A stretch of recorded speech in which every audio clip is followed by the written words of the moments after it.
மகா பெரிய பலன் அப்படின்னு சொன்னால் பலன் கிடையாது, ஸ்ட்ரென்த் கிடையாது, ரிவார்டு. இந்த ரிவார்டுனா என்னென்னா, ஒரு சில நற்காரியங்களை யாருன்னா செய்தாங்கன்னா அதுக்கு பாராட்டி சில விருதுகளையோ சர்டிஃபிகேட்டோ ஒரு பணமாவோ தொகையாவோ பொருளாகவோ ஒருத்தவங்களுக்கு கொடுத்து அவங்கள கௌரவிக்கிறது தான் ரிவார்டுன்னு சொல்லுவாங்க.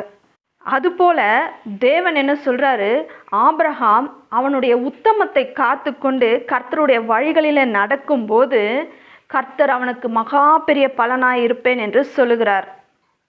அவன் கர்த்தர் நினைத்தது போலவே, கர்த்தர் சொன்னது போலவே கர்த்தருடைய வழிகளில் நடந்து கர்த்தருக்கு கீழ்ப்படிந்து அவன் வாழ்ந்தபடினாலே கர்த்தர் அவனுக்கு மகா பெரிய பலனாய் இருந்தார். அவனை அளவுக்கு அதிகமாய் ஆசீர்வதித்து அநேக ஜாதிகளுக்கு அவனை தகப்பனாக மாற்றினார். அது மட்டுமல்ல, அவன் வாழ்ந்த காலத்தில் அவன் அநேக மிருக ஜீவன்களும் வெள்ளியும் பொன்னும் உடைய ஆஸ்திகள்